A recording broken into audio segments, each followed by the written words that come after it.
ഇവിടെ സുധേവന്റെ ഭാര്യ, 2 മക്കള്, അമ്മ. 2 കിട്ടിയിട്ടുള്ളൂ, ബാക്കി 3 കിട്ടാണ്ട്. വേറെ ദൂരെ താമസിക്കുന്നു അല്ലെ? വേറെ സ്ഥലത്ത് പോയി? ഞാനിവിടുന്ന് ഭാര്യ വീട്ടിലെ താമസം. മഴ ആയതുകൊണ്ട് ഭാര്യ വീട്ടിൽ പോയി നിന്നതാ. എന്റെ ഒരു സഹദേവൻ. നേരത്തെ ഇങ്ങനെ ഇവിടെ ഇങ്ങനെ ഒരു ഉണ്ടാവുന്ന മുന്നറിയിപ്പോ അങ്ങനെ എന്തെങ്കിലുമൊക്കെ ഇവിടെ 2 വർഷം മുന്നല്ലേ അവിടെ പൊട്ടിയത്, അതിന്റെ ബാക്കി പൊട്ടിയതാണിത്. ഒരു മുന്നറിയിപ്പ് തന്നു ഇവിടുന്ന് ആൾക്കാരെ ഒഴിപ്പിച്ചെങ്കിൽ ഇത്ര അപകടം ഉണ്ടാകാൻ സാധ്യതയില്ല. 100%. ഒരു അനൗൺസ്മെന്റ് എങ്കിലും ചെയ്താൽ മതി ഇവിടുന്ന് മാറണമെന്ന്. കാണാനുള്ള അധികൃതം പറഞ്ഞില്ല. ഇവിടുന്ന് വാർഡ് മെമ്പർ വന്നിട്ട് മേലുള്ള ആൾക്കാരെ മാറ്റി പള്ളി കൊണ്ടിരുന്നല്ലാണ്ട് ബാക്കിയുള്ള ആൾ മാറ്റിയില്ല. ഇവിടുന്ന് ആരും മാറ്റില്ല. ഒരു ഒരൊറ്റ അനൗൺസ്മെന്റ് ചെയ്തിട്ട് ഇത്ര ആൾക്കാർ പോകൂല. കണ്ടിട്ടുള്ള ആരൊക്കെയാ കിട്ടുള്ള? ആരുടെ പേര് ആരൊക്കെ? എന്റെ അമ്മ, എന്റെ ഏട്ടൻ സുധേവൻ, ഷീബ, വിഷ്ണു. 2 കിട്ടി. അമ്മനെയും ചെറിയവനും കിട്ടി. ബാക്കിയും കിട്ടാണ്ട്. ചെറിയമ്മനെ കിട്ടിയില്ല. സജി പറഞ്ഞ ഒരാളെ കിട്ടിയില്ല. പിന്നെ ചൂരുമല എന്റെ അമ്മായിന്റെ മക്കൾ 4 പേര്. ഞങ്ങളെ 14 പേര് പോയിട്ടുണ്ട് ഞങ്ങളെ കുടുംബത്തില്.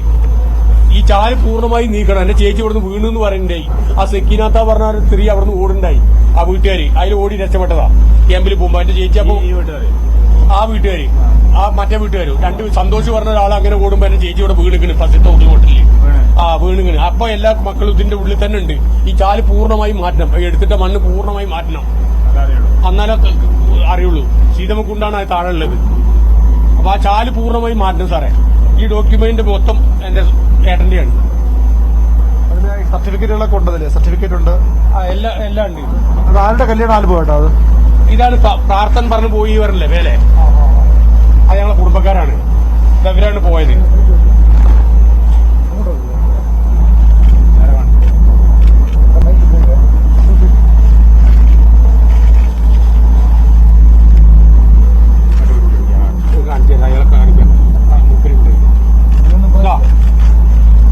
ഇതാണ് പ്രാർത്ഥന. 2 മക്കളും വിദേശത്താണ്. ഈ സ്ത്രീ ഈ മൂപ്പരോട് പോയത്. ഇവരെയാണ് ചാലിയർ പോയെന്ന് കിട്ടി ഞങ്ങൾ ഐഡന്റിഫൈ ചെയ്ത് കൊടുത്തത്. അവര് 2 പേരെ.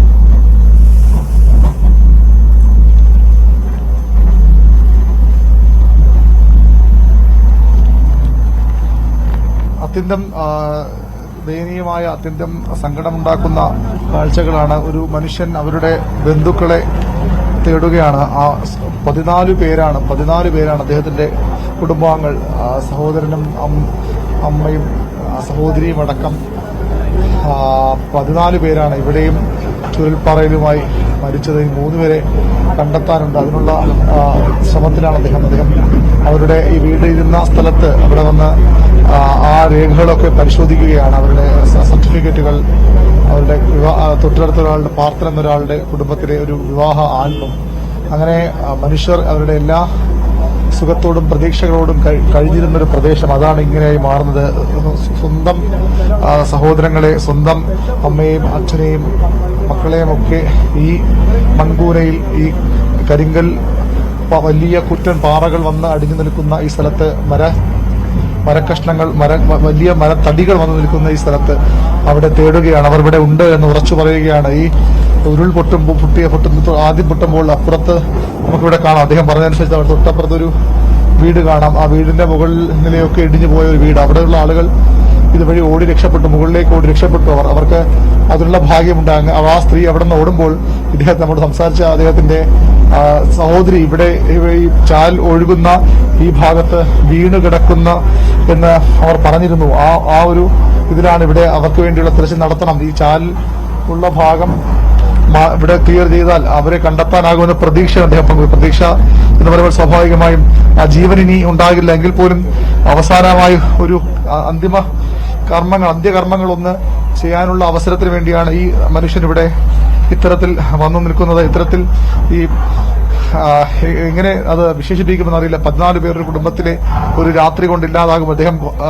അദ്ദേഹത്തിന്റെ ഭാഗ്യമോ നിർഭാഗ്യമോ അദ്ദേഹം അന്ന് ഇവിടെ ഇവിടെയല്ല അദ്ദേഹം അന്തി ഉറങ്ങിയത്. അതുകൊണ്ട് മാത്രം രക്ഷപ്പെട്ട ആളാണ് അദ്ദേഹം. ഇങ്ങനെ എത്ര ആളുകളാണ്, എത്ര മനുഷ്യരാണ് ഇവിടെ മരിച്ചതും ജീവച്ഛവങ്ങളായി ഇപ്പോഴും ജീവിക്കേണ്ടി വരുന്നവരും. സ്വന്തക്കാരെല്ലാം നഷ്ടപ്പെട്ടു. ഒരു കുടുംബത്തിലെ 14 പേർ പറയുമ്പോൾ ഊഹിക്കാവുന്നതാണ് ആ ഒരു വേദനയുടെ, ആ ഒരു ദുഃഖത്തിന്റെ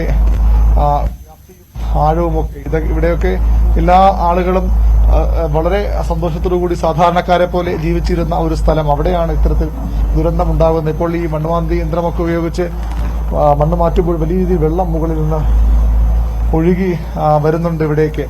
എത്രത്തോളം ഭീതമായ അത്യന്തം ഈ ശക്തമായി ഈ ഉരുൾപൊട്ടി ഒലിച്ച് എത്തുമ്പോൾ ഇതിന്റെ തൊട്ടടുത്ത പ്രദേശത്ത് 2 വർഷങ്ങൾക്ക് മുമ്പും ഉരുൾപൊട്ടുണ്ടാകും. അദ്ദേഹം പറയുന്നത് അന്ന് ഇവിടെ നിന്ന് പൂർണ്ണമായും ആളുകളെ മാറ്റിപ്പാർപ്പിച്ചിരുന്നുവെങ്കിൽ ഇത്ര വലിയ ദുരന്തത്തിലേക്ക് അത് പോകുമായിരുന്നില്ല എന്ന പ്രതീക്ഷയാണ് അദ്ദേഹം പങ്കുവയ്ക്കുന്നത്. ആളുകൾക്കെല്ലാം അത്തരത്തിൽ പ്രതീക്ഷയുണ്ട്. നോക്കാം, മരങ്ങളുടെയൊക്കെ ഒരു വലിപ്പം ഇവിടെ നിന്നോ ഒഴുകി വന്നതാകാം, അല്ലെങ്കിൽ ഇവിടെ നിന്നുള്ള മരങ്ങളെ തന്നെ ഇത് ഉരുൾ മറിച്ചിട്ട് ഒലിച്ചു പോയതാകാം.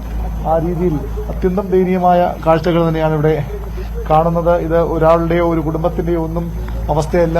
ഇവിടെ എല്ലായിടത്തും എത്രയധികം കുടുംബങ്ങൾ താമസിച്ചിരുന്ന പ്രദേശമാണ്. 800ഓളം കുടുംബങ്ങളാണ്, 800ഓളം വീടുകളാണ് ഈ മേഖലകളിലായി ഉണ്ടായിരുന്ന, ഈ ഉരുൾപൊട്ടിയ 2 പട്ടണങ്ങളിലായി ഉണ്ടായിരുന്ന. അവിടുത്തെ എല്ലാ മനുഷ്യർക്ക് പറയാനുള്ള ഒരേ കഥയാണ്, ഒരുപോലുള്ള കഥകളാണ്.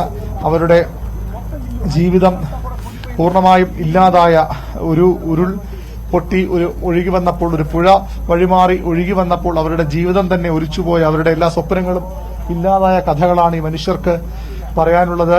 എത്ര നാൾ കഴിഞ്ഞാൽ ഈ വേദന അവർക്ക് മറക്കാനാകും? ഒരിക്കലും മറക്കാൻ കഴിയാത്ത വേദനയാണ്. അവരുടെ സമ്പത്ത്, ഒരുപക്ഷെ ഒരു ജീവിതകാലം മൊത്തം സ്വരൂക്കുട്ടി ഉണ്ടാക്കിയ സമ്പാദ്യമുണ്ടാകാം, അതെല്ലാം ഒലിച്ചുപോയി. സ്വന്തമായുള്ള വീടെല്ലാം പോയതിനപ്പുറത്തേക്ക് ജീവനുകൾ നഷ്ടപ്പെട്ടതിന് ഒന്നും പകരമാകാത്ത സാഹചര്യമാണുള്ളത്. അതുതന്നെയാണ് ഈ മനുഷ്യരുടെ ഈ അവസ്ഥ. അവരെ കാണുമ്പോൾ സ്വാഭാവികമായും ആർക്കും വിഷമം തോന്നിപ്പോകുന്ന ഒരു അവസ്ഥ. എല്ലാവരും എല്ലാ പ്രതീക്ഷയോടും സുഖത്തോടും കൂടി ജീവിച്ചിരുന്ന ഒരു പ്രദേശം ഇത്തരത്തിലാ. ഞാൻ നേരത്തെ പറഞ്ഞ വീടിന്റെ കാഴ്ചയാണത്. അവിടെ വന്നടിഞ്ഞ മരങ്ങൾ, എങ്ങനെ ഈ കെട്ടിടങ്ങൾ, കോൺക്രീറ്റ് കെട്ടിടങ്ങളാണ്, കോൺക്രീറ്റ് കെട്ടിടങ്ങൾ സുരക്ഷിതമെന്ന് നമ്മൾ കരുതി പോകുന്നവരാണ്. കോൺക്രീറ്റ് കെട്ടിടങ്ങളിൽ താമസിച്ചാൽ സുരക്ഷിതമായി ജീവിക്കാം, എല്ലാവരുടെ സ്വപ്നമാണ് അത്തരത്തിലൊരു വീട്. ആ ഒരു വീട്, അങ്ങനെയുള്ള കോൺക്രീറ്റ് കെട്ടിടങ്ങളാണ് ഇത്തരത്തിൽ തവിട് പൊടിയായി മാറുന്നത്. അത്രയ്ക്ക് വലിയ മരക്കഷ്ണങ്ങളാണ്, മരഭാഗങ്ങളാണ്, മരത്തിന്റെ ഭാഗങ്ങളാണ് ഇവിടെ വന്ന് അടിഞ്ഞിരിക്കുന്നത്. അതിലും വലിയ പാറക്കല്ലുകളാണ്. ഒരുപക്ഷെ നമ്മൾ വെളിനം തുറമുഖ നിർമ്മാണത്തിന്റെയൊക്കെ ദൃശ്യങ്ങൾ എടുക്കാൻ പോകുമ്പോൾ അവിടെ കാണുന്നതിന് അതിനുമൊക്കെ എത്രയോ ഇരട്ടി വലിയ പാറക്കഷ്ണങ്ങൾ ഇവിടെ ഓരോ സ്ഥലത്തു നിന്നും ഒലിച്ച് ഈ പുഴ തന്നെ വഴിമാറി ഒഴുകുകയാണ് ചെയ്തത്. ആ ഭാഗത്തൊക്കെ ഇതൊക്കെ മണ്ണ് അടിഞ്ഞ് കിടക്കുന്നത് ഇപ്പോഴും കാണാം. എത്ര ഉയരത്തിലായിരിക്കാം ഈ ഉരുൾ പൊട്ടി ഒലിച്ച് വന്നത്. ഈ മരങ്ങളുടെ ഭാഗങ്ങൾ, ഈ മൺകൂനയായി കാണുന്ന സ്ഥലങ്ങൾ പലതും വീടുകളായിരുന്നു, പല ആളുകളുടെ സ്വപ്നങ്ങളായിരുന്നു. ഒരു ജീവിതത്തിന്റെ മുഴുവൻ സമ്പാദ്യങ്ങൾ കൊണ്ട് അവർ തീർത്ത അവരുടെ മനസ്സിലെ മാളികകളായിരുന്നു. അമ്പലങ്ങളുണ്ട്, ഇവിടെ പള്ളികളുണ്ട്, പാർട്ടി ഓഫീസുകളുടെ ചില ഭാഗങ്ങളുണ്ട്, ഒരു മുസ്ലിം പള്ളിയും തൊട്ടടുത്ത് ഒരു ക്രിസ്ത്യൻ പള്ളിയും.